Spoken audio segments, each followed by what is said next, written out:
Are we all set? All right, it's 6:45, so Ms. Graves, would you call the roll for the public hearing, please? City Council President Suzanne Souter. Here? Councilperson Joseph Day. Here. Councilperson Nerman Zubaka. Here. Councilperson Andrew Zell.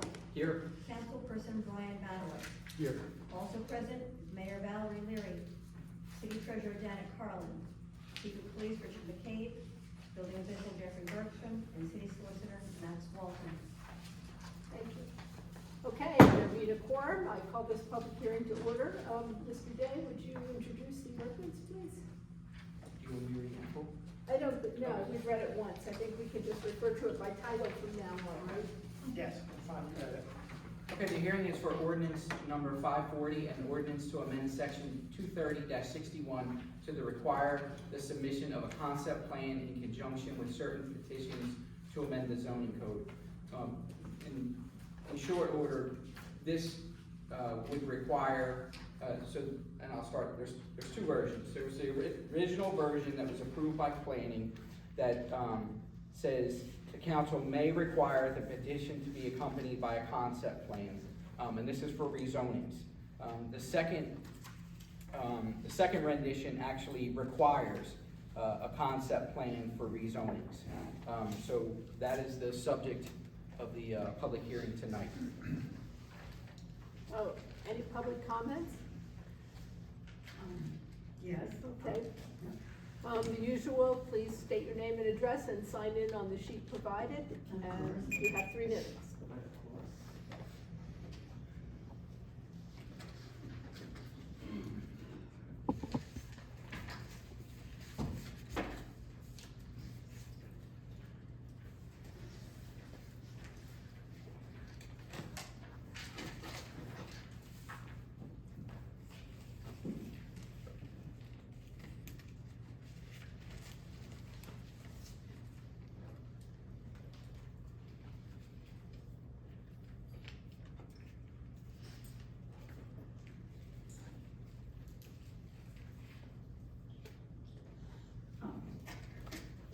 Dorsey 5th, 2063rd Street.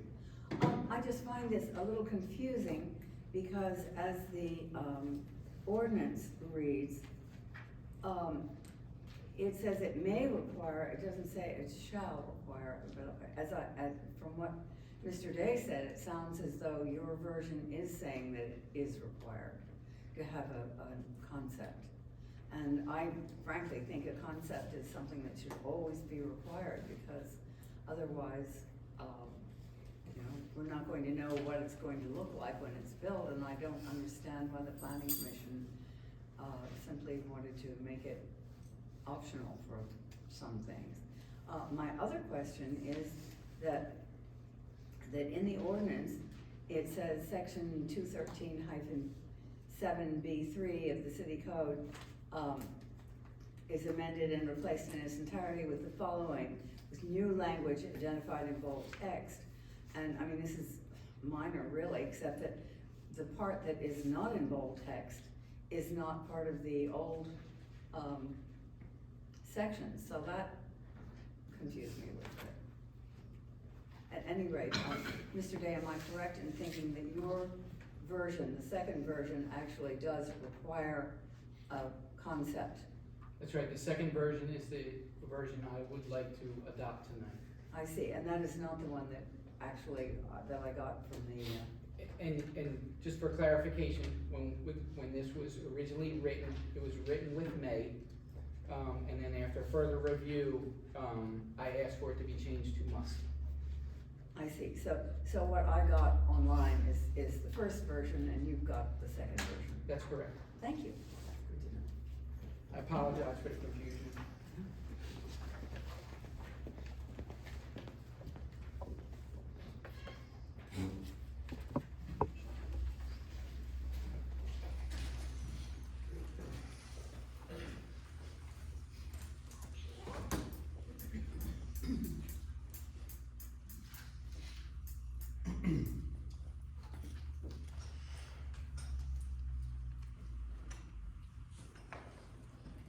Good evening, Phil Gross, 1301 13th Street. Two things. One, I appreciate the clock. It is extremely good, so whoever thought of doing it actually did good. Mr. Zoll, thank you. Okay, credit's given where it's due. Mr. Day, or Councilman Day, I just, again, it was murky, but just to my edification, I'd like to make sure that ordinance 540 will, if it's passed, mandate that as part of the package that's presented to, just say, Planning Commission, Board of Adjustment, will include pictures and descriptions of the projects that are being presented. So this ordinance is for rezonings only. So if you're going for a Board of Adjustment variance, there's already, requirements to do that. Right now, there's no requirement in the code to require a concept plan for a rezoning. So it's Gotcha. just rezonings we're talking about here. Okay, and the only reason why I'm bringing it up is because I did confirm at each of the board meetings, whether it was the Board of Adjustment, Planning, even HAC, that their boards and committees did really appreciate and really use the drawings and plans, and it boded well for the public, as myself attending all the meetings did make a difference, especially with Lucan's Drive, understanding the scope of the projects, what it would look like, and so on. And each committee and board did agree with that it was helpful. But with the Planning Commission, when they voted or decided on which version to go with, I fully did not understand how they could even consider not having full presentations given. So if that's what the ordinance will do, is change it, at least for the rezoning, to ensure that pictures and full presentations are given. That's a good thing, and thank you for presenting it. And just to be clear for everyone, so when this legislation is drafted and sent to the Planning Commission, council doesn't go and talk to the Planning Commission. That's not how it works. So the Planning Commission really has to sit and derive what we're looking to do with these ordinances. So when we talk about a concept plan for rezoning, I know that there was some consternation at the Planning Commission because sometimes it's a minor rezoning or it's something that really shouldn't be a big deal. I think we had one in I'm gonna say Buttonwood a couple weeks ago. That was a commercial property. They wanted to change it to residential, which was a down zoning, which is beneficial. But nothing says that the concept plan couldn't be the survey of the property and say residential dwelling on it. We don't have to make this more complicated than it, you know what I mean, than we need to be. But when you're talking about a large rezoning, you know, especially in upzoning, you want a concept plan so there's not a bait and switch at the end.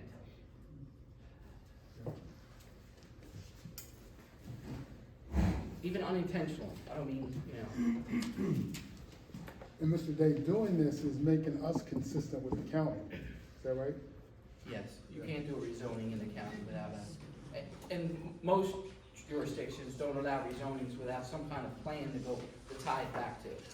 Not just the county, it's most jurisdictions.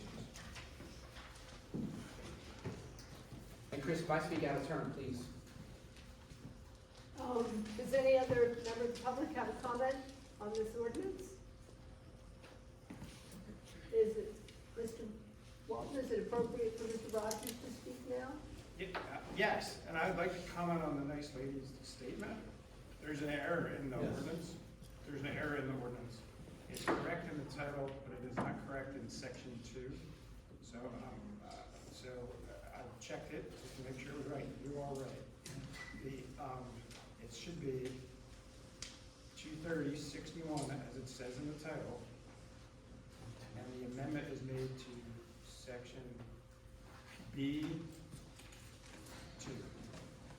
So it's 230, not 213? 230-61, just as it is in the title. Section 2, it should say. So it's a 230-61. typo in the Yep, body of the, That's correct. can we simply correct that, or do we have to have a motion to amend? I just want to point it out, we're gonna have to have a motion to amend. Okay, when and I'll we get give you into that. the regular The meeting. language is correct, and it's in the right place, but what's written there is wrong, so thank you very much for doing that.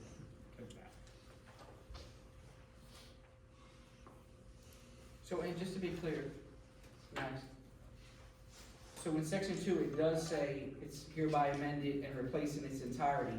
So the first sentence should also be bolded. No. So No.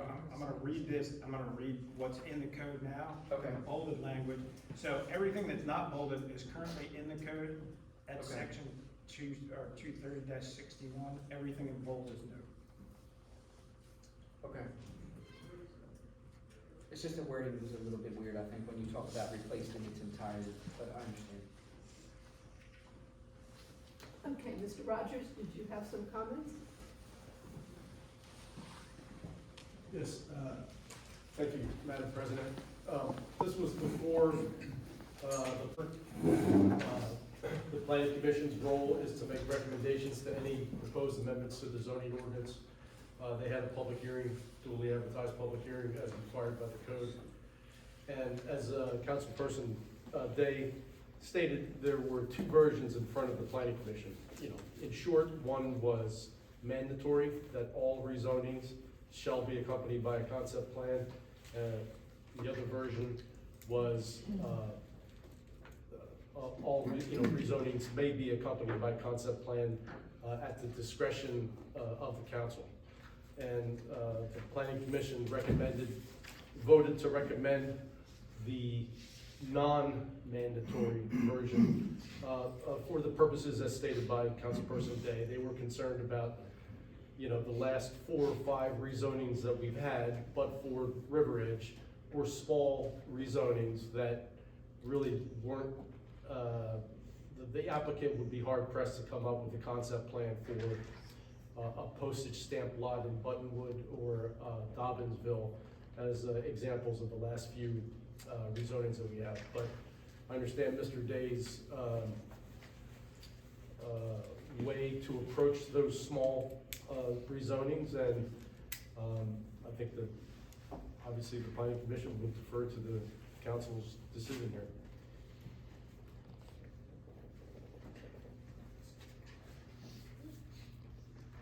Any other comments? Okay, well, we have to give it till 7, so we've got a few more minutes. If anybody wants a break, and then we'll get the regular meeting at 7. Do we need a motion on this? Well, that's 7. Oh, okay. We have to wait till 7. 7 o'clock, so do I have a motion to adjourn the public hearing? So moved. Second? All in favor? Aye. Public hearing is adjourned. All right, we will begin the regular meeting with the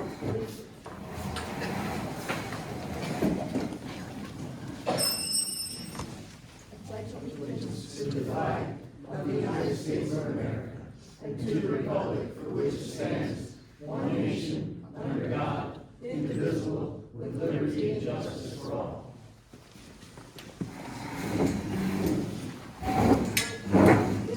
Could we call the roll again, please? To the official, the public hearing, regular meeting, please. Council President Suzanne Souter. Here, Councilperson Joseph Day. Here. Councilperson Nerman Dubapkin. Here. Councilperson Andrew Zell. Here. Councilperson Brian Mataway. Here. Also present, Mayor Valerie Leary. City Treasurer Janet Carlin. Chief of Police Richard McCabe. Building Official Jeffrey Bergstrom. And City Solicitor Max Walton. all right, thank you. We have a quorum, so we will begin. We have minutes from a special meeting on November 7th, a regular meeting on November 14th, and I think that's all. Are there any,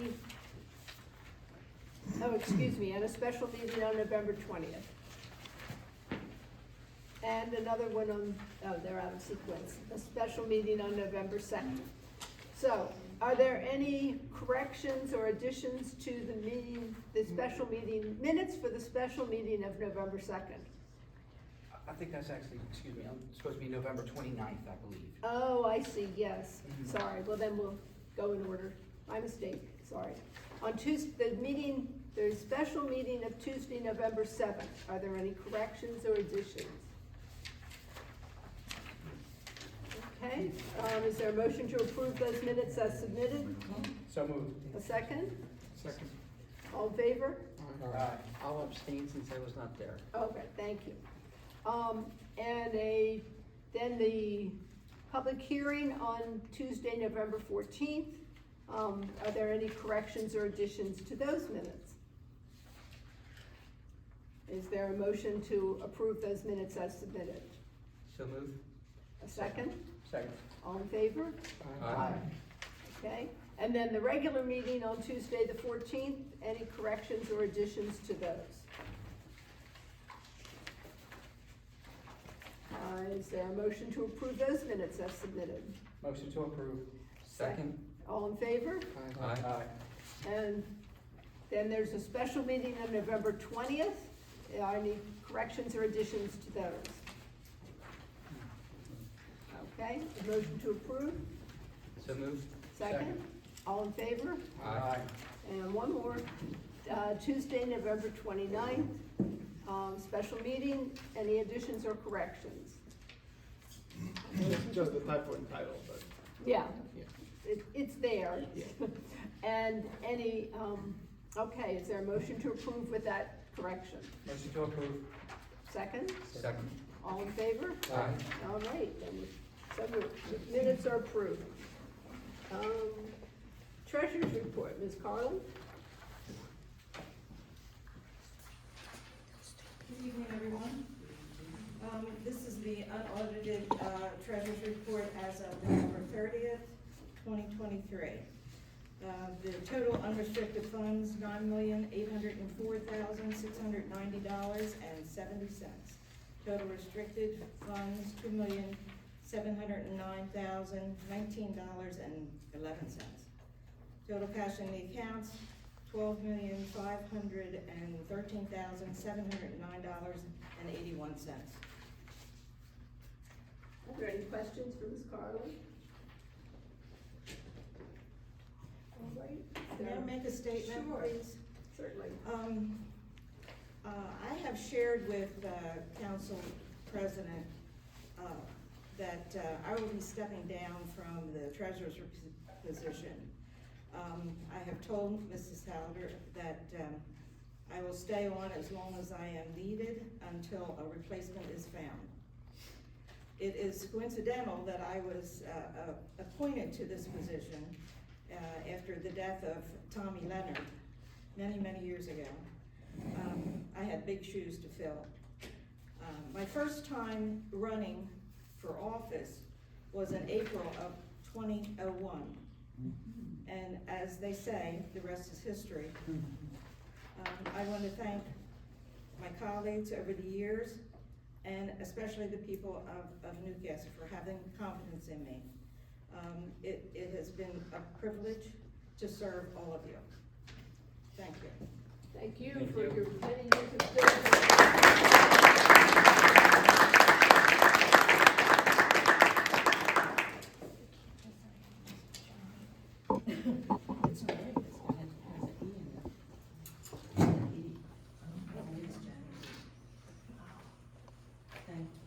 All right, and as we've been doing in the absence of a city administrator, and I'll be talking about that, I have some administrative items to cover.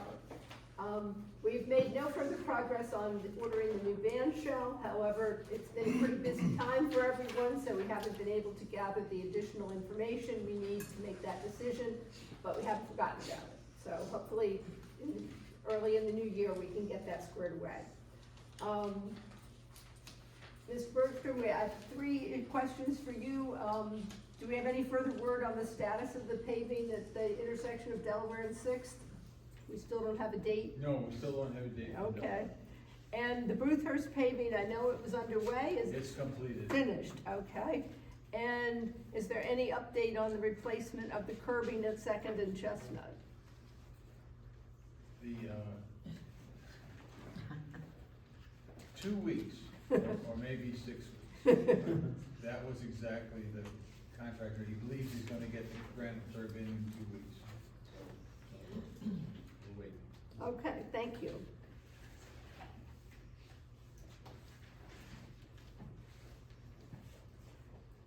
Okay. And then we've spoken about the dog park over the past couple of months.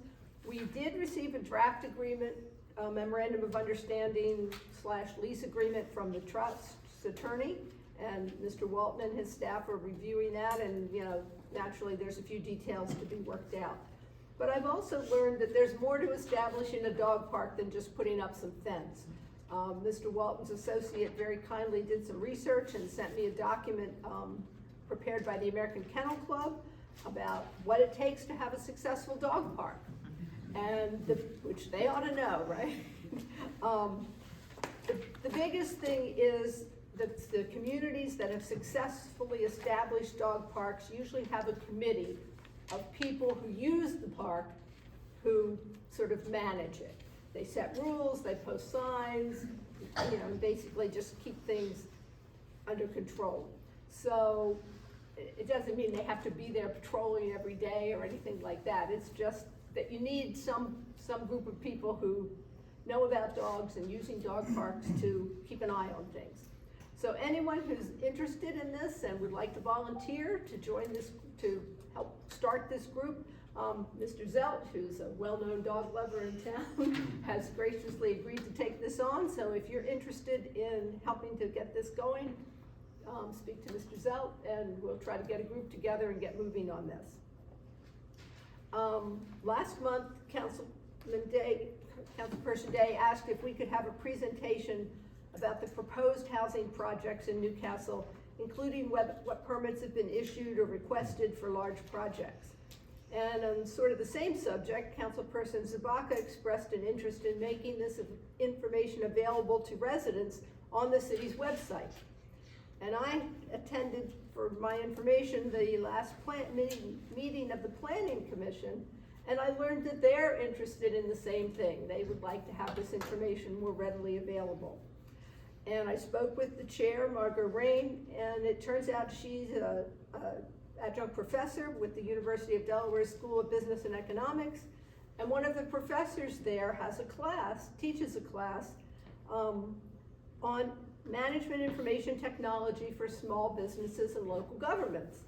And as one of their projects, the students of this class are required to work with a business or local government to design a system that they need.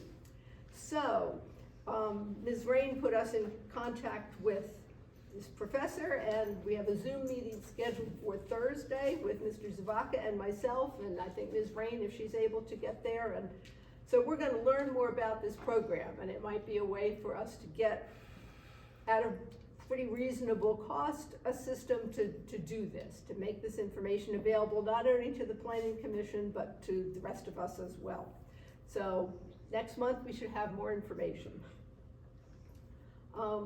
You all need to know that a local firm known as 302 Connections, which is a marketing company, applied for a permit to market for a company called Direct Energy beginning in January. Direct Energy promotes alternative sources for purchasing electricity and natural gas. So the marketing will be done by this 302 Connections, so they're the one that applied for the permit.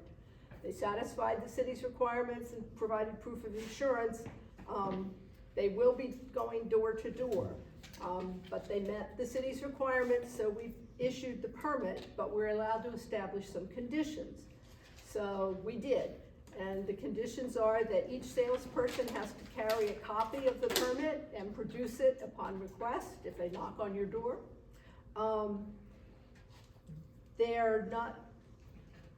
But I also have to add that, and we've requested a list of the names of all the salespeople who will be making these calls. I want to be clear that the fact that we issued the permit is not meant as an endorsement of their service. It's simply permission for them to make the sales calls. The other condition we imposed was that they are not allowed to begin making calls before 10 a.m. nor make them after 7 p.m. So they're not allowed to wake you up or keep you up at night. The other thing you need to know is that as a municipal power provider, our MSC has exclusive rights to sell electricity in the city of Newcastle.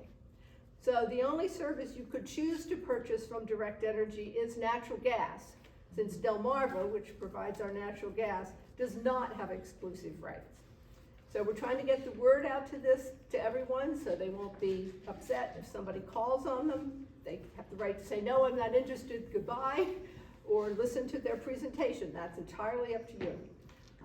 But I'm telling you this tonight, obviously. It's being posted on the city website, and we're going to put a notice in the weekly, the last issue of this year, because the permit is for 2024, so they won't begin until sometime in 2024. And finally, we've heard a number of comments or questions about leaf pickup.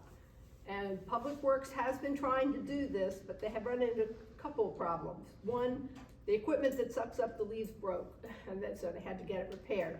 And while that was underway, they tried to do it manually with men out there with rakes, but of course that's much slower. The equipment has since been repaired, and they're resuming their schedule of street sweeping. However, it's really hard to sweep the streets to the curb if the cars are parked there. So we do have a schedule for street sweeping. It's once a month. And we'd like people to remember to move their cars. The schedule is posted at the city office. It's on the website. If you look under departments and then select Public Works, it's at the very top of that section. It's been in the town crier, which comes out with your utility bill, and it's posted in the weekly periodically. So it would be really helpful if you would remember to move your cars on the designated day for your street. We started this process last year, being lenient in the beginning. We're going to be putting up some signs over the next couple months to alert people when the street sweeping will occur on their street. And ultimately in the spring, probably they'll start issuing tickets if you don't move your car. So everybody wants the leaves taken away, they clog the storm drains, they make a mess, but we have to cooperate, and so that's fair warning. Mr. Bergstrom, did you have anything else for tonight? Besides the issues we touched on? No, except to notice that we finished the 10th Street project. The 10th Street, oh, okay. Thank you. All right, Chief McKay?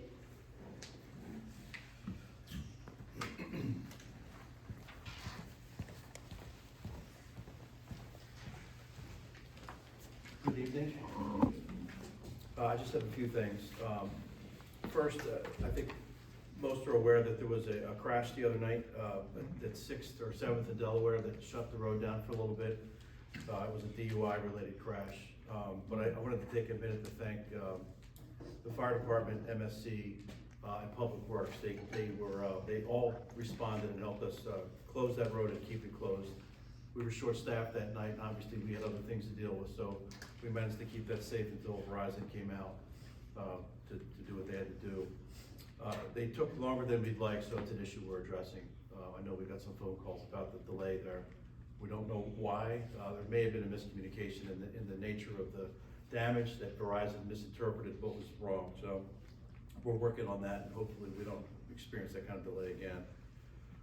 I also wanted to take a minute to recognize Rick Delgado and Public Works again for coming out as we closed Route 9 for the flooding.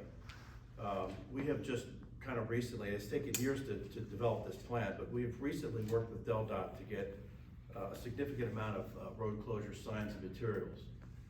We worked with them and got an agreement to allow us to shut the road. We still technically need permission, so we reach out to TMC and let them know that the road's flooding, we're gonna close it. But rather than wait for DelDOT to get their crews out to close it, we've been given enough equipment to do it ourselves. And Murphy's Law, at 1 o'clock in the morning is when we needed to shut it. So Rick came out with one of his crew and helped us not only close it, but then set up advanced warning signs all the way as far south as Hamburg Road and as far north as Moore's Lane. So It was nice to see that coming in Monday morning, that we were up and running. And it's Murphy's Law, it never happens in the middle of the day or during a work day, so, and as having been jarred out of my sleep for the majority of my career, I know what that feels like, so I wanted to give a shout out to Rick. And also to Dave's crew, who hit me up earlier in the day and said he's fully staffed and ready to help too. So we do have something in place to manage this ourselves, when we need to. I was given a few, I met with the council president recently and given a few concerns expressed by citizens, so I just wanted to share with you some of the things that we've worked on. One of the concerns was a school bus stop in Dobbinsville. Some of the kids are forced to walk across Route 9 to the stop, so they're coming from the northbound side of Route 9, walking to the southbound side where the bus stop is. They have that center median there, they have the flashing lights, but some concerns are that cars aren't stopping for the lights, making it safe, not safe for the kids. So I've reached out to the county crossing guard supervisor and I've asked for an assessment to see if they think it warrants having a crossing guard there. So that should take place sometime this week. He did tell me that this was visited several years ago. It must have been before me because I don't remember this, but I think one of the recommendations for some of the residents there was to keep the kids on one side of the road till the bus stop got there. Once the bus puts the stop sign out, the lights come on, it stops traffic. And obviously nobody moves until the traffic is stopped.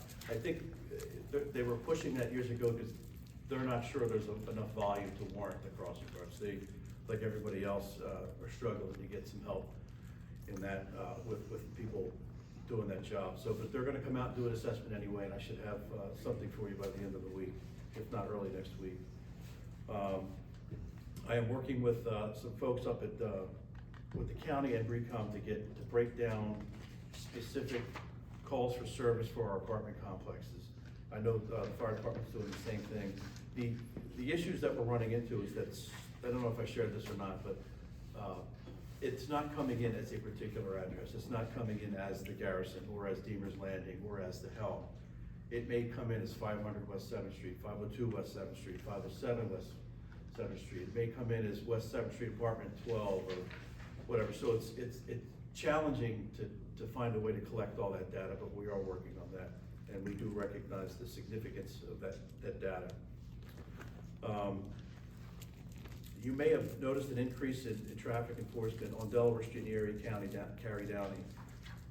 We've investigated several crashes where traffic stops westbound on Delaware Street in front of Cary Downey, and a Good Samaritan may wave somebody who's eastbound into Cary Downey, not realizing that somebody's on the shoulder.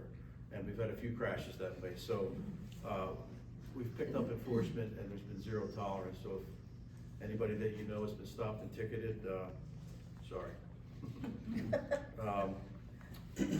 I got some mixed feedback on the Spirit of Christmas. I don't know that anybody's got any specific complaints, but our officers were saying that it was one of the biggest crowds they'd seen in a long time, which was good. So, but that led to some conversations and some concerns about parking. There may have been pedestrian traffic mixed with vehicle traffic. So our thought is to meet with that committee a little bit earlier next year, and then possibly combine it with other events that are being timed around the same time. There's a 5K that's usually scheduled right around that time.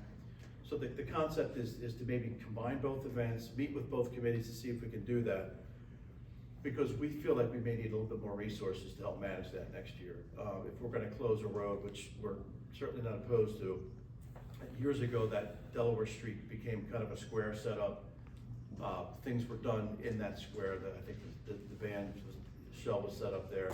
It's a concept that we're throwing out there that I wanted to let council know that if you had thoughts on that, please feel free to let us know. But our guys were saying that it was a little uncomfortable with the mix of moving cars and pedestrian traffic, but it was nice to see that crowd back to kind of pre-COVID numbers. And then the last thing I have is this Saturday is our the Adopt Our Family Christmas celebration. It's going to be at our building. All the families obviously have been identified. The gifts have been purchased. Our folks have been really hard at work wrapping. It's a tremendous amount of gifts that, are here as a result of generous donations from, you know, from our residents, from the trust as usual, so, it should be another good showing. And I do appreciate the committees that meet in our police room. If you had to move, this week, we'd ask that the committees either reschedule or move so that we can, you know, use that room to do this, so, and I appreciate, the committee's patience on that. That's all I have. Our reports are up, on the website, so, Can I ask a question? yes. So the Route 9 closure, Mhm. I know people don't wanna get stuck. Is there possibly maybe creating a Facebook page just for the Route 9 situation, so people can pull it up or be notified when you're shutting it down and when it reopens?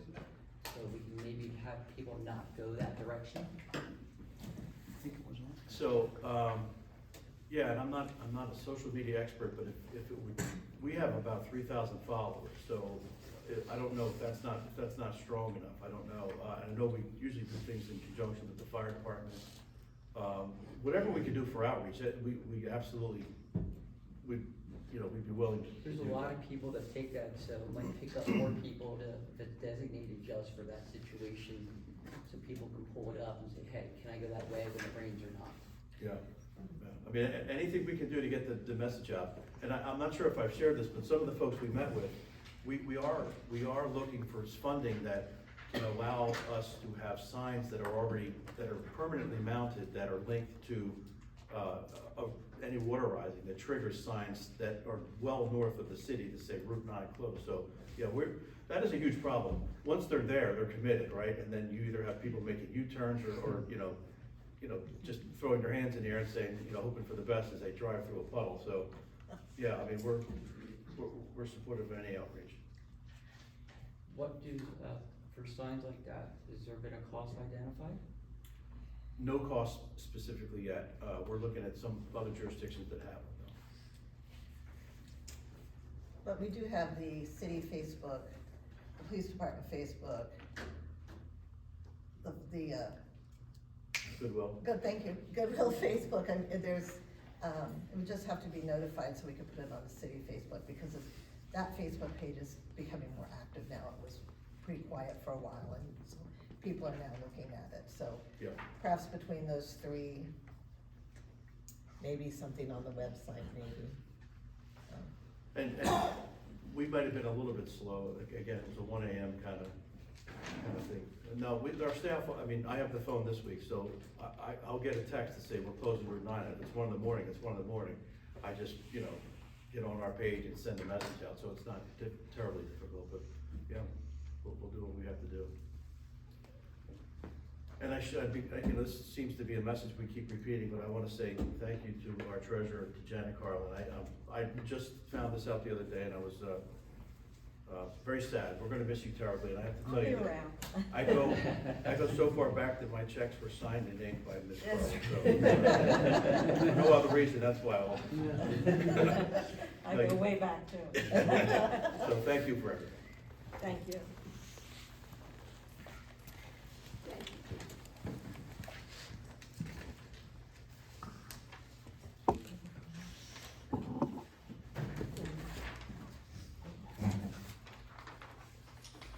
Okay, next item is council communications. Mr. Day, I usually start with you, but I'm gonna switch to the other end this time. Mr. Zabaka, do you have anything? Yeah, one would be some of the stuff that was mentioned by Ms. Souter, follow up to last council's meeting. So I'm just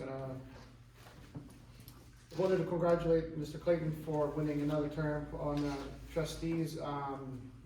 Personally, as a resident and as a council person, I'm just hoping for continuous, relationship building with the trustees between the council, city, and the trustees, so we can, create those work synergies and benefit the town. Wanted to thank the vendors, community organizations, sponsors, all the elves on the street, volunteers and residents who organized and attended, and those outside of the city, the Spirit of Christmas this past weekend, and everybody who helped set it up, just to keep the notes a little shorter. I want to thank Goodwill Fire Company and the Lions Club for organizing Breakfast with Santa. Thank you guys, that was fantastic. I enjoyed it with my wife and, kids. We got to sit, in Santa's lap and, so that was fun. And then I wanted to just, echo what Chief McKay was just talking about. Really thank you, police, Goodwill, Public Works, and MSC for the outage, resolving the outage at, 2:30 a.m. I was out myself because, cameras for babies are not working because the electricity's out. So I was calling MSC, and yeah, it was really nice to be able to see them restored really quickly. Ms. Carlin, thank you so much. You will be missed. I understand. Selfishly want you to stay with us, but I respect your wishes. But hope to see you on the street. So thank you so much for all the service to the city. We're indebted to you. Really, it takes for everybody. Not this is not a full-time job. This is really a servant, public servant, in the sense that, so if there's an epitome of it, that Ms. Janet is the person representing the best of us. It will be hard to replace you. I don't know if Google Fire Company will speak. I just wanted to mention that they have Operation Santa happening throughout the community, so just check their Facebook page. And I know that, thank you for mentioning, if anybody has any dry, clothes or food, please reach out. I'm happy to connect you with any organization that's doing the drive. In that sense, I wanted to hope you guys had good Thanksgiving, and I want to say happy holidays in upcoming month. I know it's going to be a lot of holidays, a lot of good food, a lot of family time, probably football, basketball, whatnot. Remember to give. I hope we are having a joyous time. I hope you have a happy time with your families, and can be, look back in 2023 and find a lot of things to be thankful for. And once again, please reach out if you guys have any resources to give to those who may not have same experiences here for holidays. So, thank you. Mr. Madigan? Thank you, Council President. The chain of the city of Newcastle has been broken due to the deaths of two giants in this community. We as a village mourn the loss of Mr. William Simpson Jr. and Mr. Gerald Jerry Tony. Both held common traits in that they loved their families, sports, the Catholic Church, and were first responders. Our thoughts and prayers are with their families and friends. We thank them for their contributions to this city and beyond. I know Chief McCabe mentioned it, but I would like to highlight the great community work that is being done by his staff, led by Captain Shugart, Officer Kavanaugh, Ms. Justice, in respect to the toy giveaway that's taking place this weekend. I'd like to thank the Spirit of Christmas and all residents that participated in this successful event this past Saturday. I'd like to thank Arisafa for its efforts to adorn our city with over 130 wreaths. I know Norman mentioned the Lions and the Goodwill Fire Company.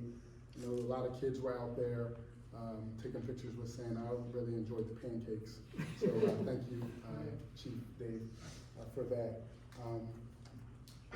This past Sunday, the Community Collaboration of Delaware held a 5K, and I had the pleasure of participating in that.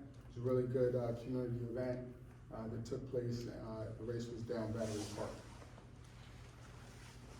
As I campaigned in November, I made it public that if I was successful, my salary throughout 2027 would be donated to local 501c3 organizations.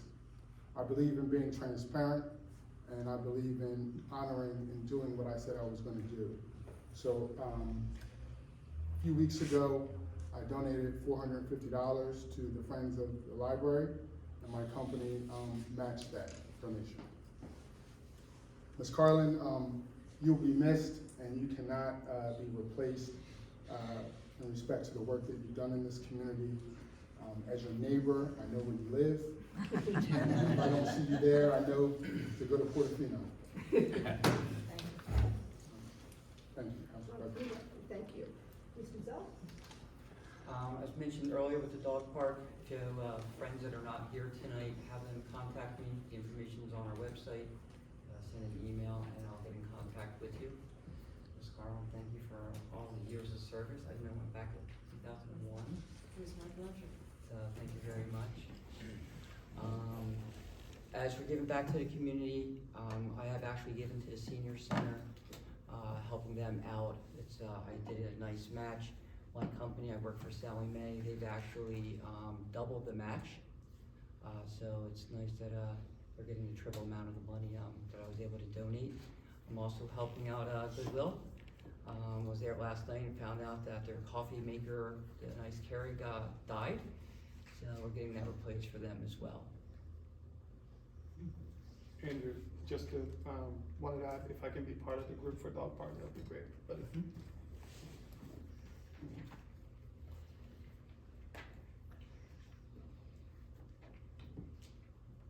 And Mr. Day? Yep. So, so I did ride through Boothurst. I did see that all the new pavement, it looks very nice. I lapped the whole neighborhood, just to see if it was done, and it does look nice. And so thank you, Jeff, and for overseeing that and getting it done. I did attend the Spirit of Christmas. I thought it was awesome this year. We got lucky with great weather too. So kudos to the committee for that. And as some others mentioned, Arisafa did a great job decorating the city.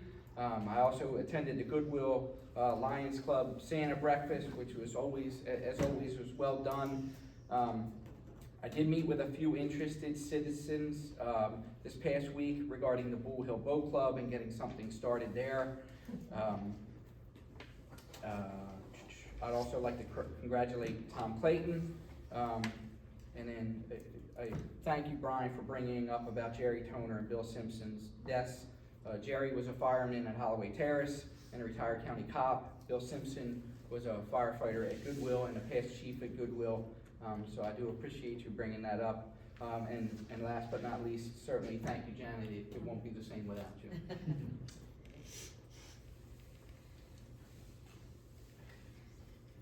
Okay, business from the mayor.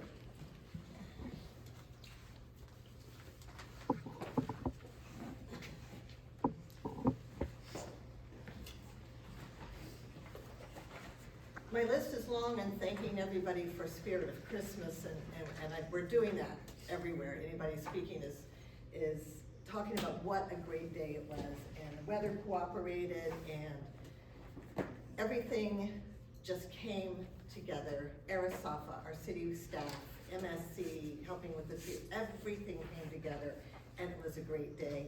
I spent 2.5 hours as a docent in a house on the Strand. And in those 2.5 hours, we probably had 250 people come through the house. And at the end of the day, I went back and asked her, she goes, I think we actually topped somewhere around 700. And that was just for that one house. That's not saying that's all the people that were there, because people choose to go through different homes. But I can't thank everyone who participated enough, all the volunteers, everyone. We're gonna hear about it in the next week's paper coming out too. So we're gonna hear about it for a while, and I think it's left everyone with some really nice warm and fuzzies for the holiday season. In spite of warm and fuzzies, there are people who are still in need. The chief has the event going for the families that are in need. There are still families at Carrie Downey who, food insecurities, there's been 23 families identified for the holidays. If you'd like to make a donation to go toward food for those families at Carrie Downey, you can see me or contact the rector at Emmanuel on the Green as they are coordinating that assistance. Wreaths Across America will take place this Saturday, the 16th, at the Veterans Cemetery in Bear. It's starting at 12 noon. There'll be a service ceremony and then the laying of the wreaths. It is moving to pick up a wreath, say the name of the veteran that you're laying it on before placing it, because in that way, their names are never forgotten. whether they still have family here or not. It is volunteer, you can just go right on up there. Community outreach, we're still looking for January or February. We were looking for a contact for the Buttonwood School and have not yet been successful, so if anyone has one, please let me know. Otherwise, we'll be exploring another location, and as soon as we have a date for our community outreach in that area, we'll let you know. Janet, you've just always been there. What am I gonna do? You know, whether as council person or now as mayor, you've just always been there. Thank you so much for all of your service. We had at the tree lighting on Saturday night, the family of Gene Dempsey was present, and we presented them the proclamation for Gene Dempsey. I'm going to read it tonight just one more time. His family is not here, but they were extraordinarily appreciative and really had a great time with getting the tree lit too, and really got the crowd involved. Proclamation in memory of Gene Dempsey. Whereas the city of Newcastle mourns the loss of an esteemed and cherished member of our community, Gene Dempsey, who departed from us on December 22nd, 2022. And whereas Gene Dempsey was a loving father, good friend, and dedicated community volunteer, whose unwavering commitment enriched the very heart of the city of Newcastle. And whereas Gene Dempsey actively participated in numerous endeavors, exemplified by his key roles in the Spirit of Christmas, the Newcastle Historical Society, the Flower Beautification Committee, and the annual Antique Show. And whereas Gene was one of the founding figures of the Spirit of Christmas, dedicating his time, boundless energy, and contagious enthusiasm, while contributing the proceeds from the Antique Show to support this event. And whereas the Spirit of Christmas stood as Gene's embodiment of unity within the city of Newcastle, fostering a spirit of giving back to the wider community, notably exemplified through support extended to the Friendship House in Wilmington. And whereas alongside every admirable man stands an equally remarkable woman, and in acknowledging this truth, we also honor and recognize the quiet yet unwavering dedication and commitment of Caroline Dempsey, who stood right there alongside Gene.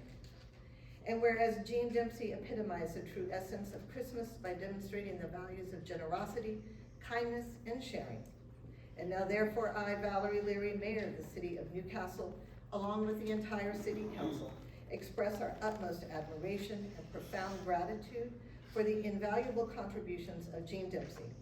With the proclamation and the lighting of the 2023 Christmas tree, we honor and dedicate this day to the everlasting memory and enduring legacy of Gene Dempsey. His radiant smile and heartfelt words of God bless you shall be dearly missed.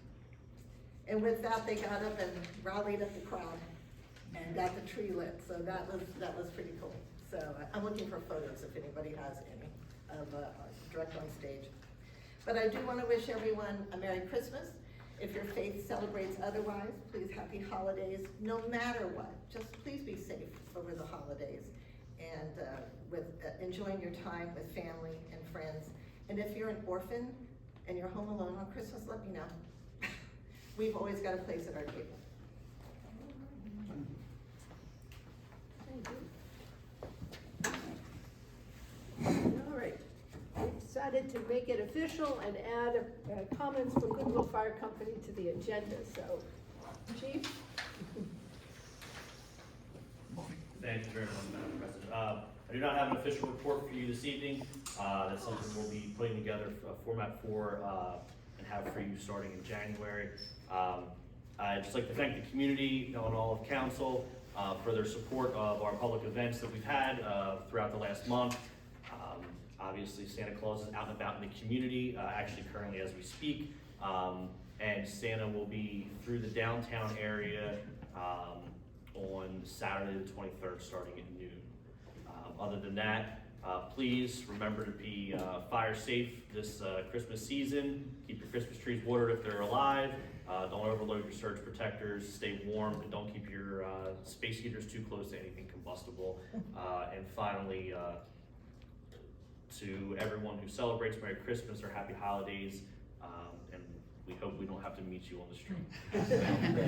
Thank you very much. You're welcome, thank you, and by adding you to the agenda, I didn't mean to add a burden of preparing a report. No You burden at all. You could typically make some statement, and that's what I was looking for, I just wanted to put it in the agenda instead of tacking it on at the end of the public. Thank you very much. We appreciate the opportunity. Thank you for all your service and for your report.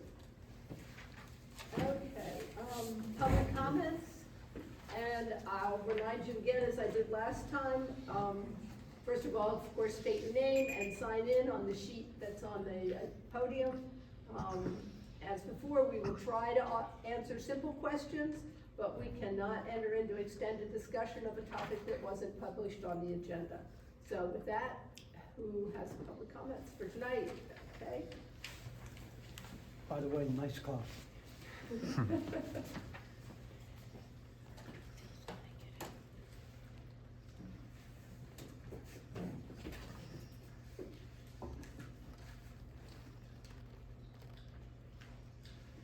Name's David Connell. I have a mortgage at 725 Plunkett Street.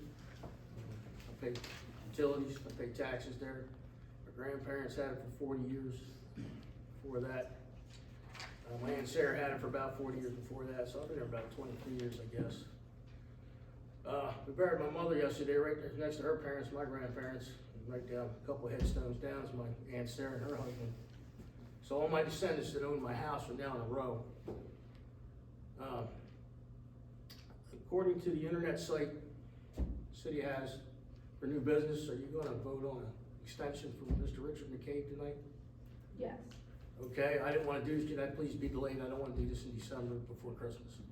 Is that possible? Well, we need to decide on it Fine. tonight because it takes effect next year. Fine, all right, well, thus far, over $500,000 I've lost, I've incurred. Almost $600,000 is pushing it. Every week that goes by, I lose another $1,500, $2,500 because I can't travel. My career's been destroyed. My retirement's been decimated. My medical insurance costs $1,400 a month. I can't afford that anymore. And my house is unlivable. It is unsafe. And from my point of view, the bulk of this happened because of the efforts of Mr. Richard McCabe right there. So additionally, this time last year, two of his troopers came to my house, arrested me for false charges. And after 6 months after that, I received threats and straight up torture by way of starvation by this organization down the street here, pre-trial probation, which culminated eventually in a summary execution attempt, but the judge wouldn't go for it. And a week after that, Attorney General was supposed to show up at a criminal trial, jury trial. They refused to show up. They just simply wouldn't show up at all. So those two execution attempts didn't work out too well. So I took a severe loss. My life has been devastated, and as far as I'm concerned, the police department's responsible for it. And I pray to God I don't get murdered going out the door. I look over my shoulder and make peace with God when I come here. You never know if I'm gonna get home or back. It's been a mess. So I didn't want to do this before Christmas. He has kids, I have kids. Yeah. If you're gonna vote on this guy, you have to sit down and think about this for a minute. I can prove everything I just said. One thing I can't prove is that I'm supposedly the 5th person this has happened to. This technique has been used on 4 other citizens. I'd like to know if that's true or not. Where they come after you, make false criminal charges, decimate you in the courts with lawyers and fees, and drive you into bankruptcy. I don't know if that's true or not. That I don't know, but everything else I've said is God's honest truth, and I can prove it. This man has destroyed my life. Jeffrey, help him out. I didn't want to do that. Merry Christmas, Happy New Year. God bless America. Good night.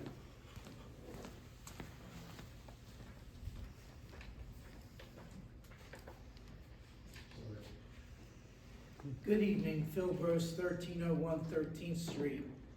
Going back to Resolution 540, I know, and I'm really appreciative that our council people are not afraid to speak up when it comes to addendums or different requests when resolutions come up.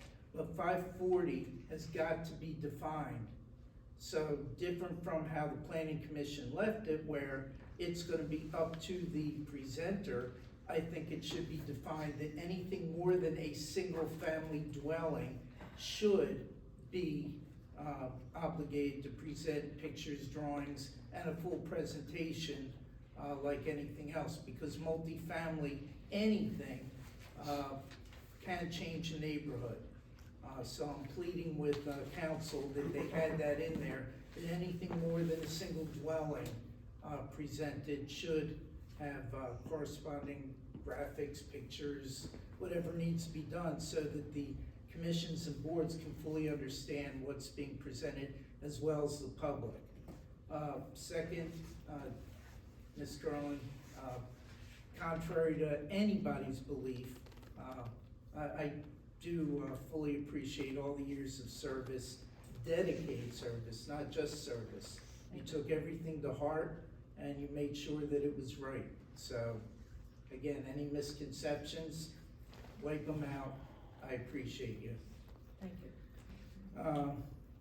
Next, did we have printed agendas for tonight? Don't know if they were at the table or not, I'm sorry, I didn't notice. Hey, if someone could take responsibility to make sure they're available to the public, that would be greatly appreciated. Next, the special meeting that was done by council, relating to real estate issues. I'm fully aware that it could, be construed as needed to be private, only because there could be certain people that are involved with the process that could have an effect on the price, but I still think it's sketchy as far as the public not knowing what our city government's doing in relation to any properties acquiring or selling. So I think that needs to be addressed. And last but not least, this was disgusting. This article that was printed where Miss Leary again, repeatedly again, has taken her position to endorse a candidate. Anyone in an elected position should not be publicly endorsing. If they want to put a lawn sign or tell their friend, but that once again added to her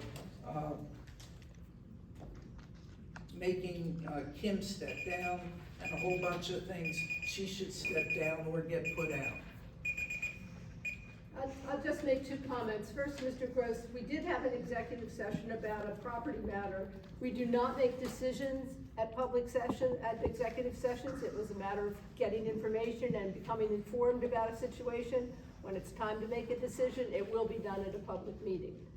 And secondly, there is nothing in our code that prohibits an elected official from endorsing a candidate. And you may disagree with that, but there's no rule that was broken. State election law. Anyone else? Yes.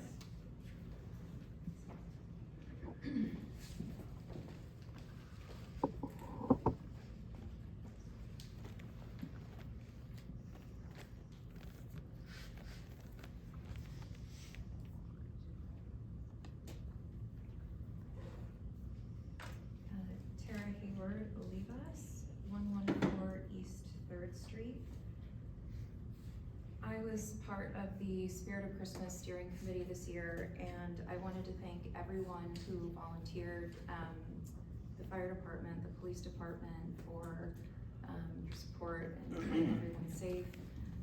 Mayor Leary, I saw everyone on council there, whether you participated or as a volunteer or you were just there to enjoy the festivities. As many of you know, this was a transitional year for the event with the Historical Society and the Presbyterian Church sort of letting go of it. So it came together in about 60 days.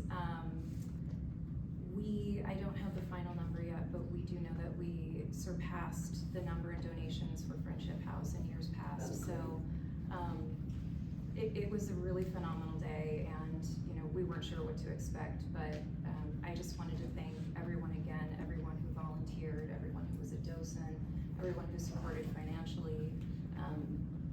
I look forward to having more time to plan for next year, and also just keeping this event going. So thank you again, everyone.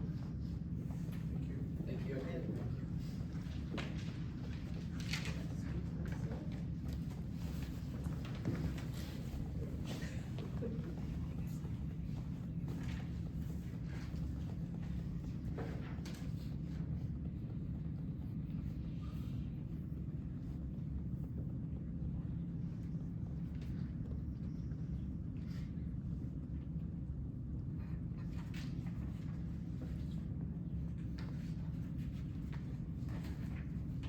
Hi, I'm Leo Mattis. I live at 154 East Second Street.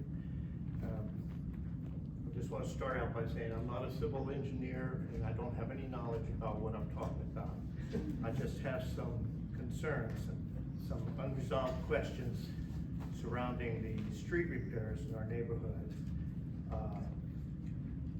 Raising my concerns about the quality and effectiveness of the work conducted, the absence of adequate curb heights in front of homes not only impacts aesthetics, but also poses potential safety issues.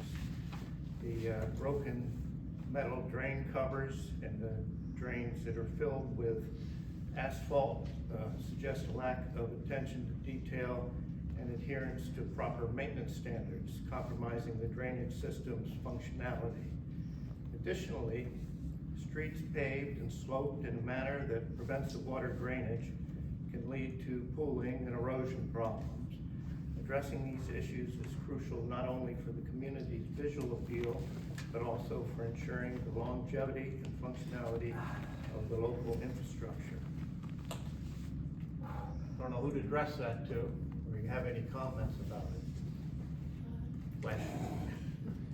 Don't have any comments at the moment. I mean, we've had a variety of contractors under different,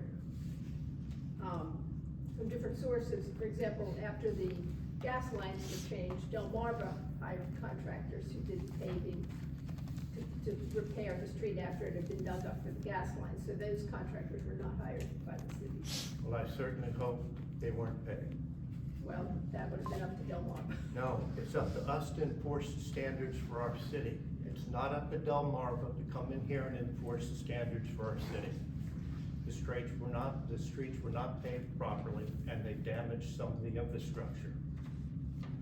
Are there particular streets or curbs that come to mind? The curbs I see, because I'm out on the street walking with my dog all the time. Of course, the street I live on, 2nd Street, there's areas where the paving overlaps the curb. The curb it's reduced down to obviously a negative amount, up to about 4 or 5 inches in various places. The 3rd Street is particularly bad. The drain at Chestnut has been broken, and the one side is definitely filled with asphalt, and I'm not certain how far that goes down the drain on the other side.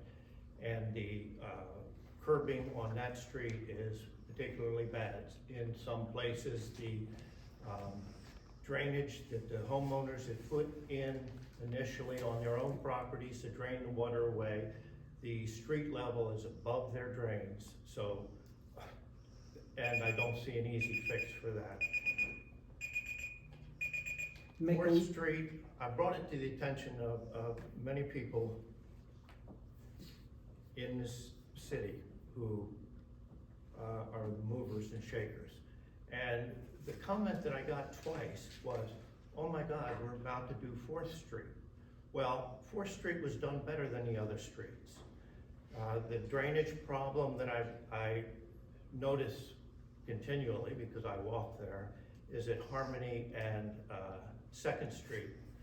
The drainage drains down to a spot at the corner, and the street level after that drain, there's no drain there. The street level after Harmony is higher than the street level on 2nd Street. That's not clear, is it? On 2nd Street, what used to be Market Street, that portion is lower than 2nd Street where the housing is. And Harmony Street is the blockade. Harmony Street is blocking that. So the slant of the street wasn't right. Okay. Mr. Mattis, I'll tell you what, your 3 minutes are up, obviously, and I was simply answering your question. I understand that, and that's why we let you go after the timer. But it's kind of hard to take all this in. Would you be willing to send me an email summarizing all of this? Sure. All right, thank you.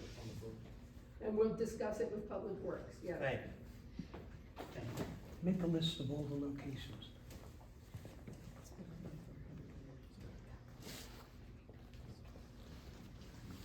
Okay, any other comments?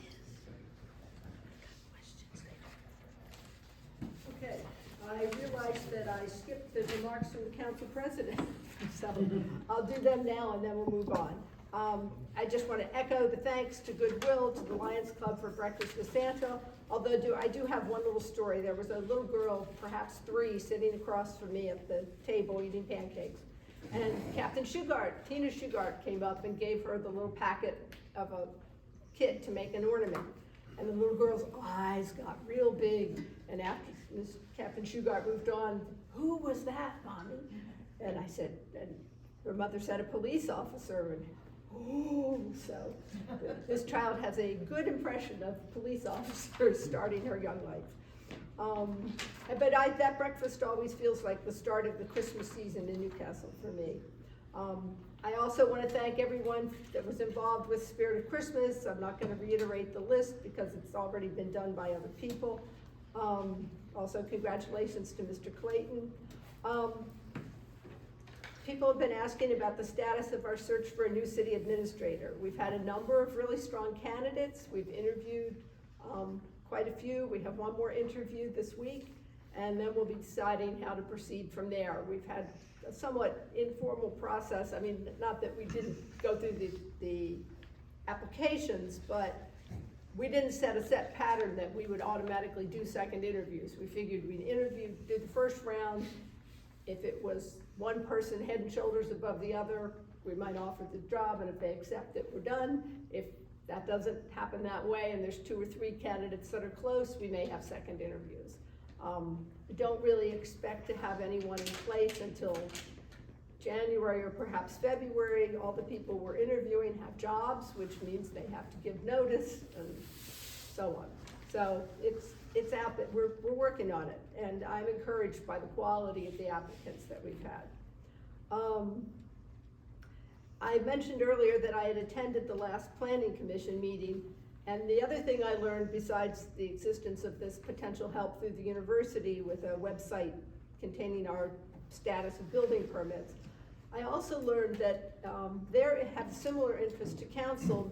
You may recall that Mr. Day proposed having a special council meeting to review our transportation plan, set some priorities, and try to get DelDOT to bump at least our priority items up on their priority list and maybe get some of these things done. He suggested including Mr. Rogers and our city planner, DelDOT, and Will Mapco. And the Planning Commission is looking at doing a similar thing. Well, it doesn't make sense to have 2 special meetings. So I spoke with Mr. Rogers and the chair of the Planning Commission, and later with Mr. Day, and we all agree that this is a good idea to perhaps have a joint special meeting of the Planning Commission and the City Council, and see if we can get DelDOT and a Will Mapco representative, Mr. Rogers, and so on to come. And we also think it might be best until our new city, if we wait until our new city administrator is in place so that he or she can be involved in this process. So it hasn't been forgotten, but I think we're waiting for a good reason. And then the other thing is that there've been a number of questions in recent months about why some neighborhoods have their utility wires underground and other neighborhoods don't. And so I thought I'd give a little bit of history about how that's been, where it's been done and why, not anyplace else. There's really only 2 sections of town that have their utility wires underground. One is 4 blocks of Delaware Street from 4th Street to the wharf, and about half of that was done quite a few years ago. I don't remember when a movie was filmed here, and it was an historic film, and the production company didn't want the wires, so they have lots of money. They paid to put the wires underground. And then when we repaved Delaware Street, we did the other blocks, because they only did the 2 blocks right around the courthouse. So we did from the wharf up to 2nd Street, and then from 2nd, and then up to 4th. But that's it. No other area of downtown has their wires underground.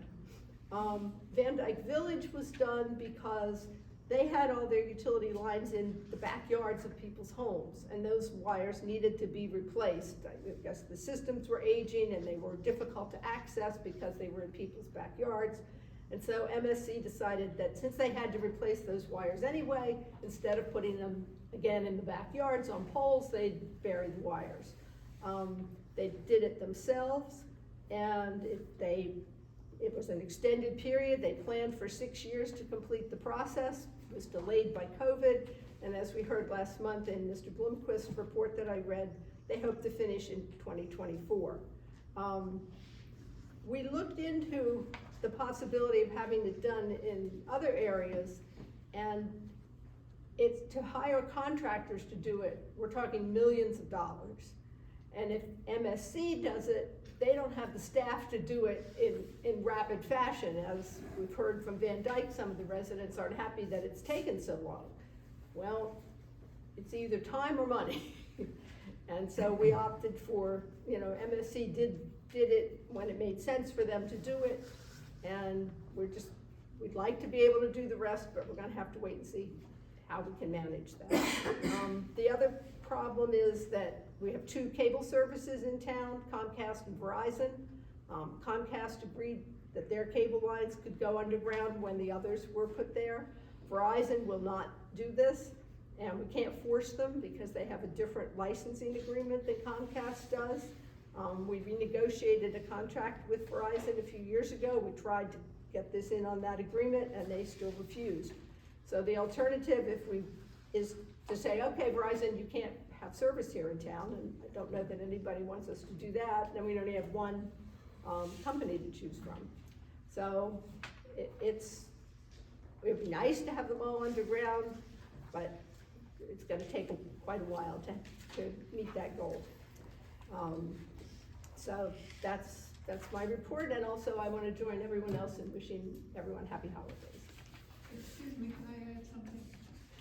You never mentioned, William Penn Valley, where our lines are underground. Oh, really? Well, that's the 3rd neighborhood. Thank you for pointing that out.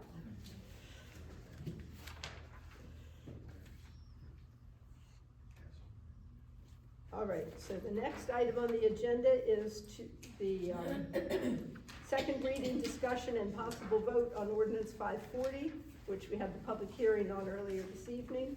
Again, I'm gonna ask Mr. Day to summarize what's happened, and then we can have a council discussion about it. Sure, ordinance number 540, an ordinance to amend section 230-61 to require the submission of a concept plan in conjunction with certain petitions to amend the zoning code. Again, basically, this ordinance would require anyone that's applying for rezoning to submit a concept plan,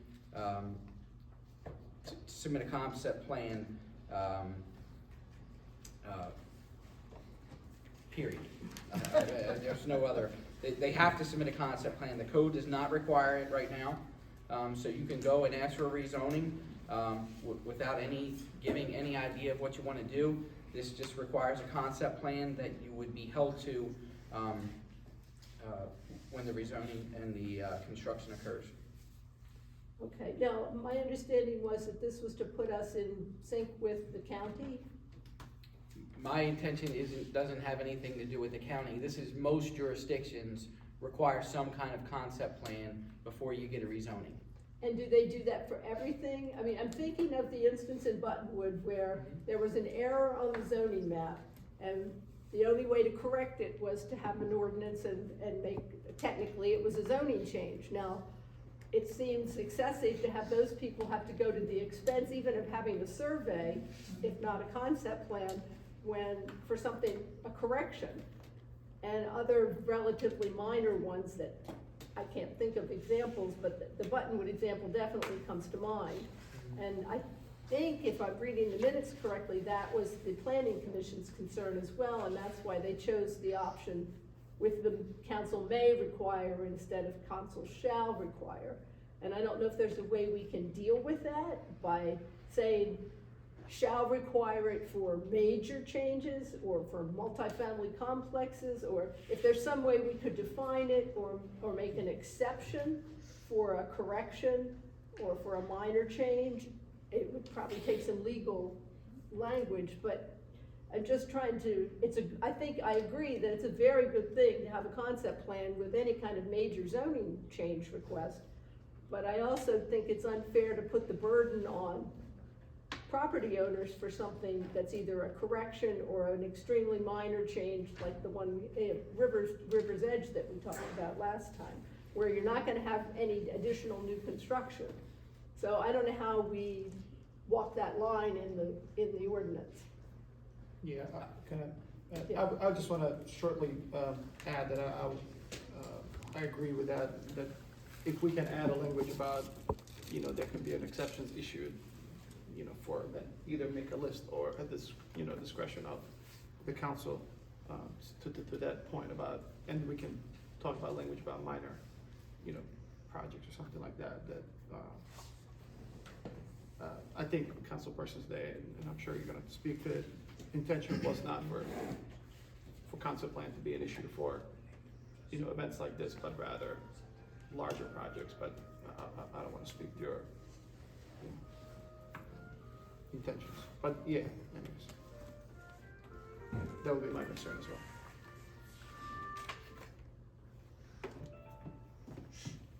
I think if anybody else has any comments, go ahead. I was just gonna speak to those comments. We accept the concept plan.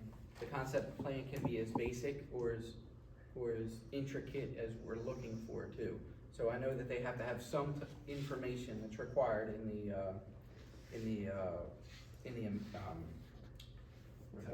the attachment too.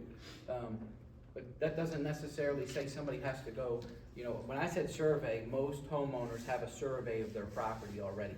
So we could go through this and make it as difficult or as easy as we want. So it's certainly not to punish somebody that we're downzoning a piece of property from a commercial to a residential house, that the house has always been there. But as I would say, most people in this room understand that when you go and you settle on your property, as part of that, there's a survey in there. Nothing says that we couldn't use that as their concept plan just to change it back. Again, it's not to penalize, but I think once we start doing exceptions, then it's a I guess my It's a only, tight line. I understand your point, but my concern, we have some people in some homes in town that have been in families for generations. They may not have a plan because it was so long ago that the property was purchased and it's just been passed from generation to generation. They may not have even that, I don't know, but I'm guessing they might not. But nothing stops you from going on on the GIS system and printing something out and putting the information on there either. You mean a printout from Google Earth or something? If that's acceptable under this language, I think, Well, going to parcel printing out and, Well, I think it's up to stating as us what attachment. we accept, as long as whatever we get is code compliant. Yeah, But- so, thank you, yeah, I Sorry. Thank you.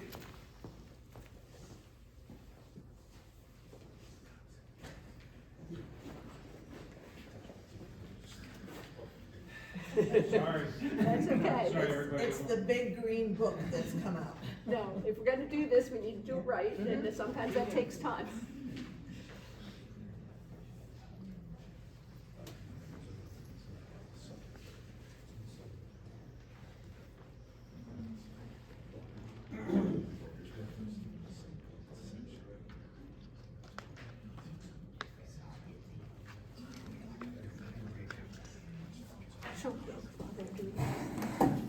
Yeah, if anybody needs a break, I think the gentlemen are gonna be. I apologize. It's, no, it's We were fine, given to it's answer your fine, question. we can use a break too, so. An engineer.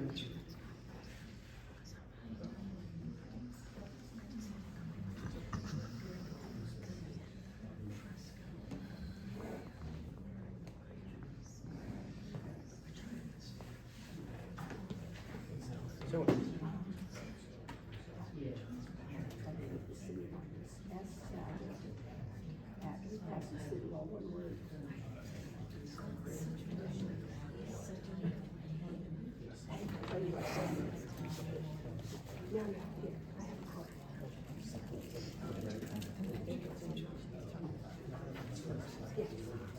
You're welcome, thank you, sir.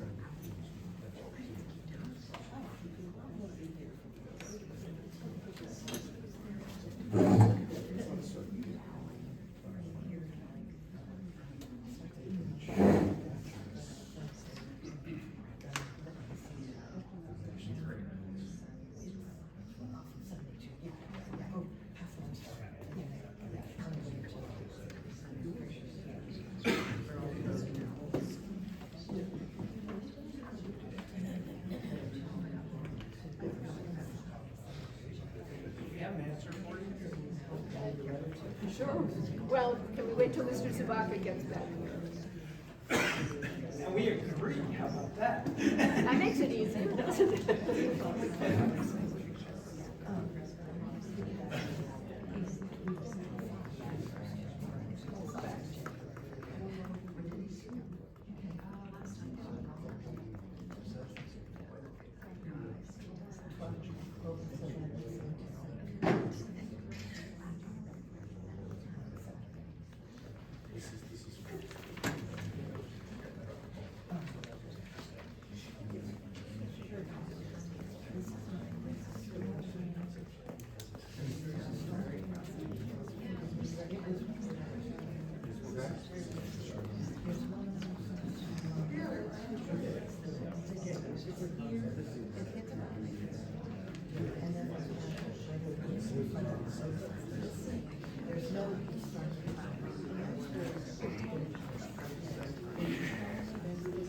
Okay, which of you, oh, here it comes.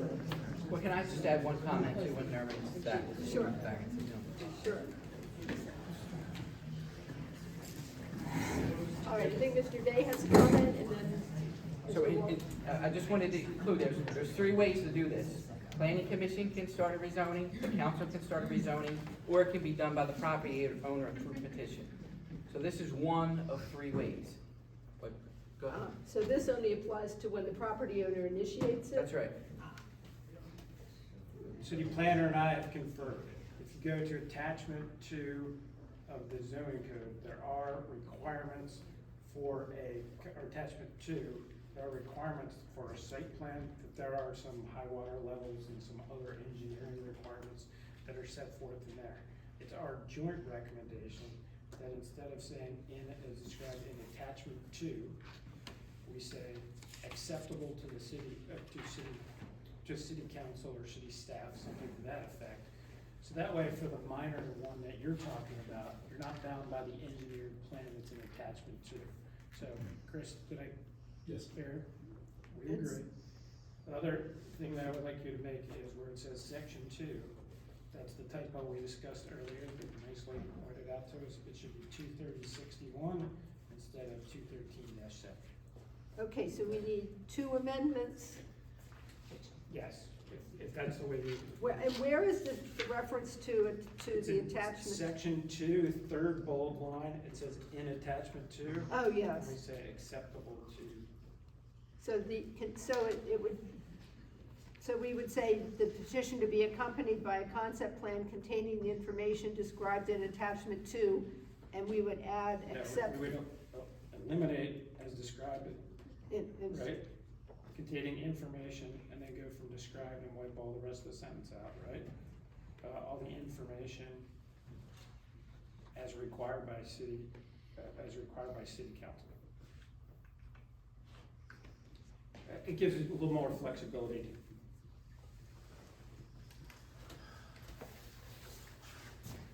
And this, Sorry, how does this give more flexibility? Because we're just basically now referring to, And we're taking out the referring to the engineered piece of attachment 2. okay. Okay. I see. so when it's a large project, council can say, we want the attachment as, the information as described in attachment 2.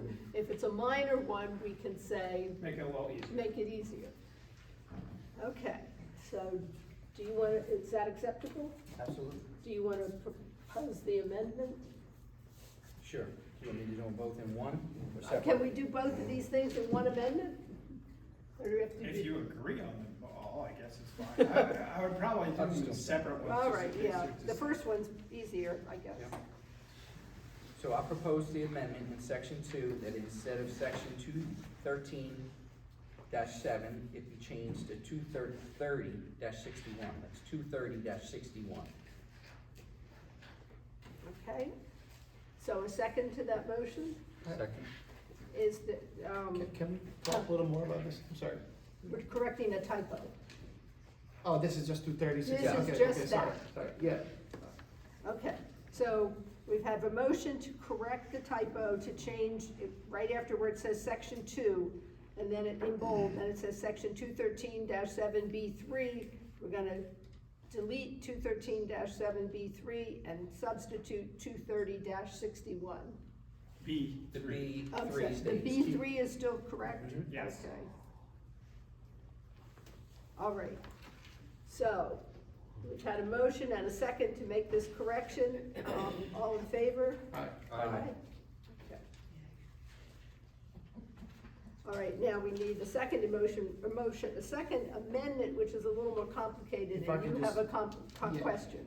Well, actually, I do like the fact that we can, for everybody, pretty much, and I'm just assuming most people are gonna be coming to rezone will be, developers or, commercial users, something like that, right?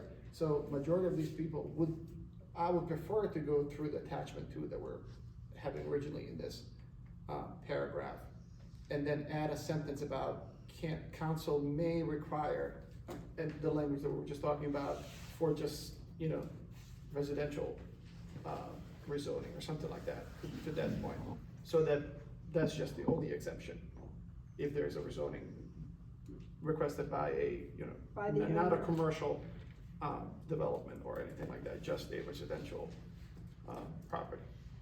Because we shouldn't steer away from the code, we should lean on it for everybody else and not, I don't know, maybe, yeah, maybe I'm just, complicating things, so sorry, guys.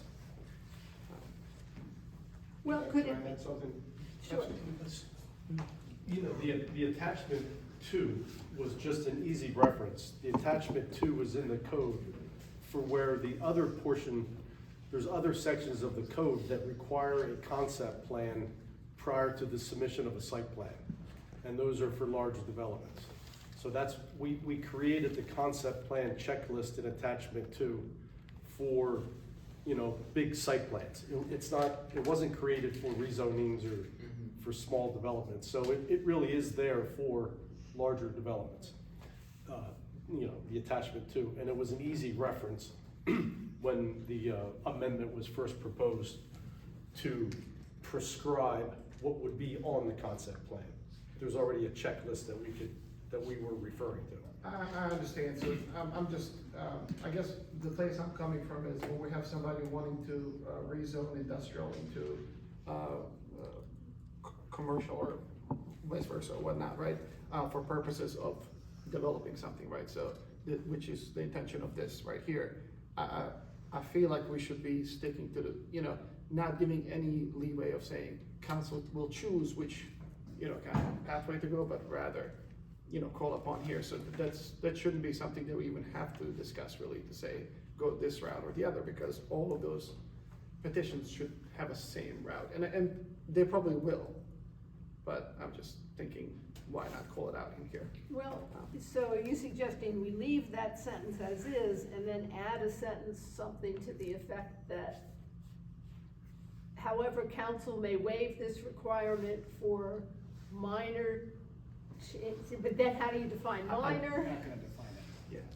For corrections, how do you define when you're gonna permit the waiver? That's, I'm okay to vote yes on what it is right here. I was just saying Yeah. my preference would have been to keep No, I the understand your current language, point.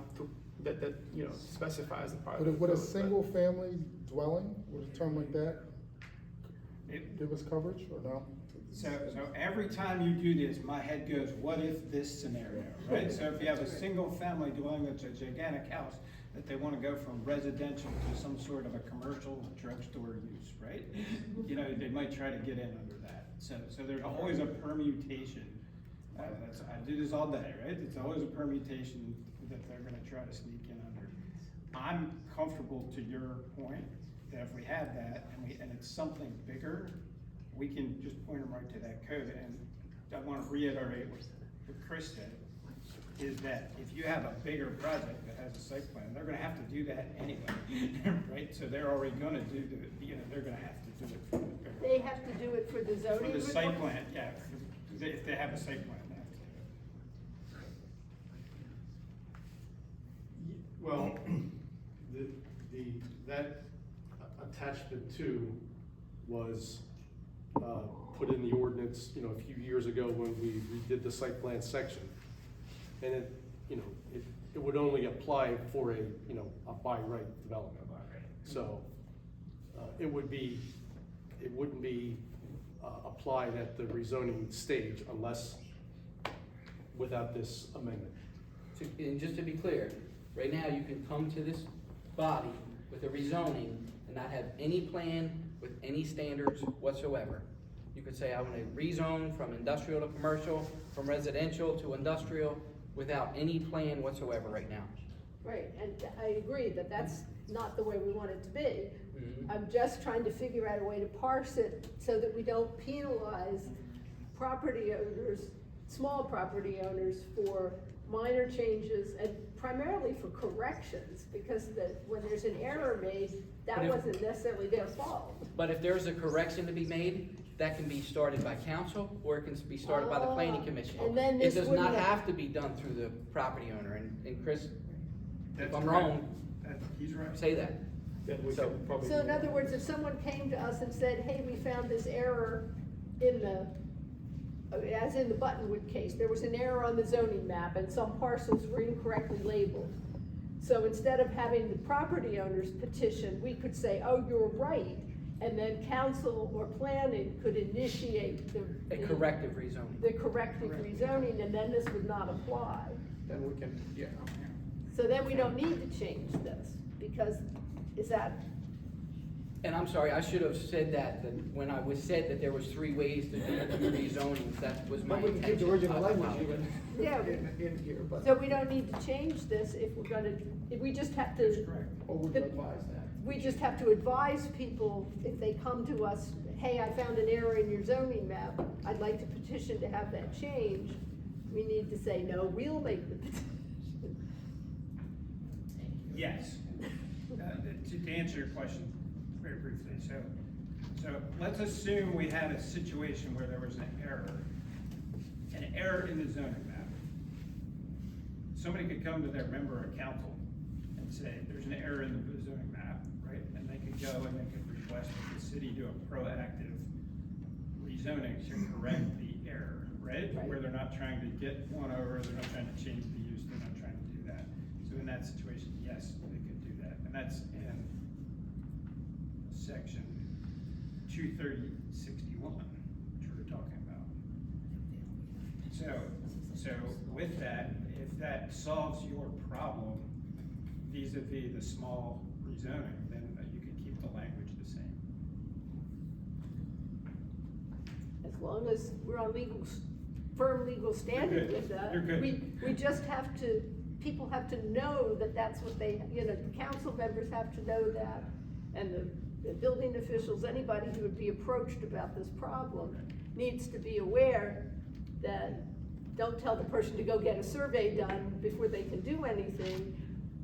Talk to council and have council initiate the change. Is that right? And is there a way we can ensure that that happens? I mean, I'm thinking 10 years from now, 15 years from now, when all of us aren't here anymore. Well, it's in the code. It's in the code. You can always go, like, I handled one of these for Bethany Beach, for example, where they had an old broken down hotel, and they wanted to change it. And the developer asked the council to change the zoning regulations. The developer didn't actually even apply. It was on their own motion, and the reason they wanted to do it, because they wanted to control what was said. So that's the way they did it. So you can do it that way. It is in the code. And you could have what's called a proactive rezoning. I'm satisfied with that, Ben, if everybody else is. And the only thing I would just note that I just noticed in the last sentence, right before below last word of the paragraph, there's a period there that probably should not be there, right after capital D. No, that's right. So just Section while we're working on No, it. that's right, because it's, no, that, yeah, here. Section D period, that's the way it's listed in the code. There you go, D period. Oh, that's. Okay. So having resolved all that, are we ready to vote on this? Just to confirm, the may is changing the must, am I correct? Oh, yes, we have to do that. Shall, the council shall. Shall, yeah. So we need another amendment.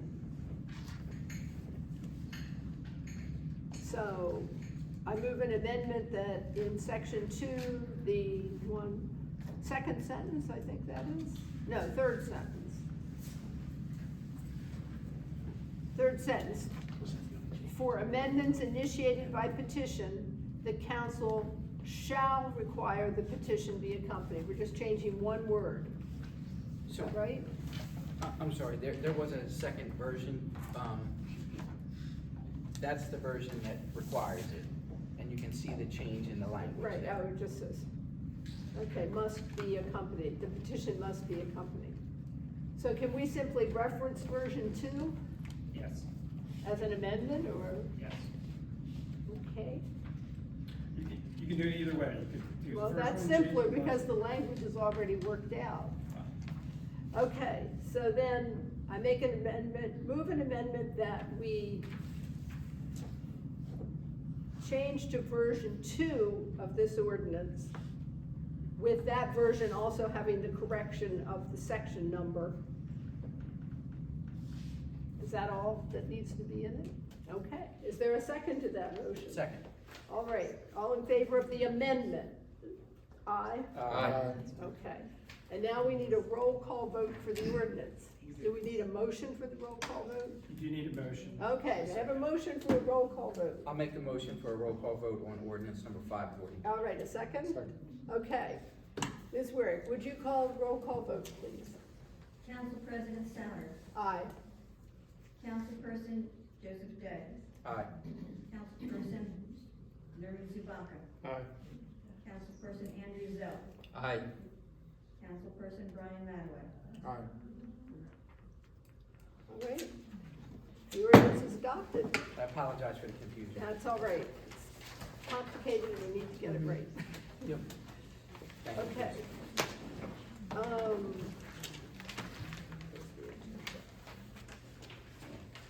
Okay, the next item on the agenda is the consideration and vote on the proposed changes to Chief McCabe's contract and extending his contract to 2029. A copy of this contract has previously been distributed to council. I move that we adopt this new contract. Is there a second? Second. Okay, and does this have to be roll call? Okay, all in favor? Aye.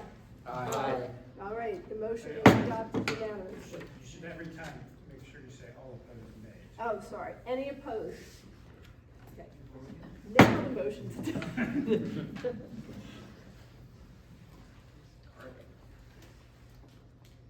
All right, and back to Mr. Day for discussion of the possible purchase of an audiovisual system for this space. Yep. So we had gotten quotes from Versaline, and the quotes were a little bit higher than we budgeted. So I believe at this point, we're in January, I believe we're doing our budget review. So at this time, I'll say that the quote, the initial quote was $31,302, but they were pending the price for the projector screen. So the final price that we got is $37,162, and they have two options for projectors. I did propose that we would go with a better projector, but since we are reviewing our budget next month in January, instead of now just doing this and trying to find the money, I think we should just take on this at our budget review. What I will do is pass everybody down the different copies, and the dates are highlighted on it so everybody can see Okay. what the prices are, and like I said, we can review this with our budget request and see if the money is there so that we can actually, What was the original budgeted amount? 30. 30? And so it's over by Two one of them. already. two go together. Oh, 7,000. I just passed. Keep passing. This- Yeah, it's two Two pages go together, together. two separate dates. It's two separate things. Everybody gets two pieces of paper.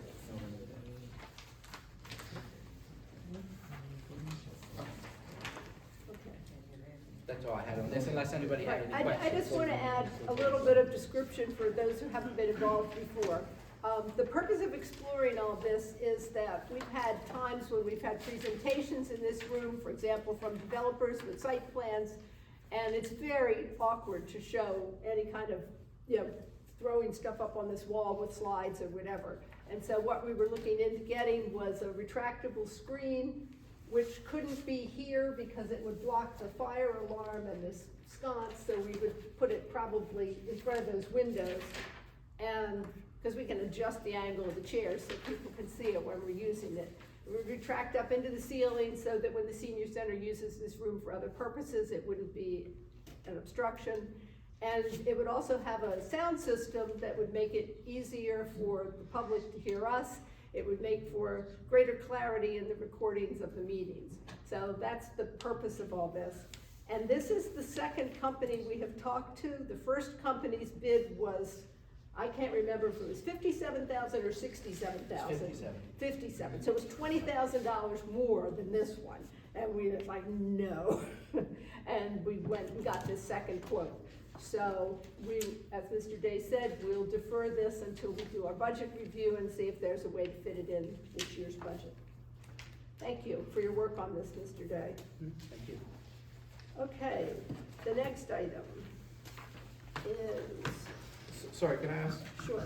Mr. Day, so how many companies did we? Two? So the first one was not part of a contract or anything, we just went out to bid. This one is actually piggybacking off of the county and state's contract. Okay. So they are, contracted through the county and state, and they have were awarded the contract through the county and state. Mhm. Thank you. Yep.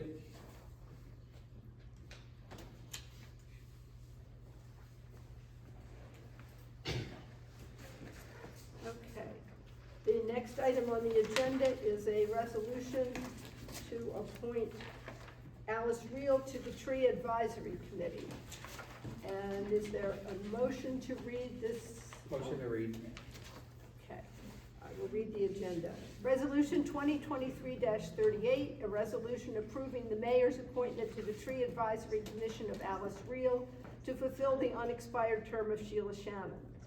Whereas the Newcastle City Council passed Ordinance 500 to amend and restate Chapter 74 relating to the Tree Commission and Chapter 210 of the Code of the City of Newcastle relating to street trees, creating the Tree Advisory Commission, and whereas pursuant to Section 74-1 of the Code, the Tree Advisory Commission shall consist of 5 members, each serving a 3-year term. 2 members shall be appointed by the mayor of Newcastle and confirmed by City Council, and 3 shall be appointed by City Council. And whereas members shall be selected on the basis of education, experience, or demonstrated interest in related fields, members need not be city residents, and whereas there is currently 1 vacant position on the Tree Advisory Commission. Now therefore be it resolved that the City Council hereby approves the mayor's appointment of the following person to serve on the Tree Advisory Commission to fulfill the unexpired term of Sheila Shannon, with that term ending November 13th, 2024. And the person named is Alice Reel, the term, and it says council appointment in this section, even though it says mayor's appointment elsewhere. May we simply correct that error? Okay. So do I hear a motion to approve this resolution? Motion. And Second. second, all in favor? Aye. Okay. So just to be clear, is that the mayor's appointment or that's a council? It's a mayor's appointment. Okay, thank you. Just so we're clear. Yes. And it says it elsewhere in the body. It's only, the mistake is only on that final line where it gives the name and the expiration of the term. Gotcha. All right, and the last item on the agenda is Resolution 2023-39, approving the mayor's appointment of David Majewski Jr. as the representative of Goodwill Fire Company to the Planning Commission.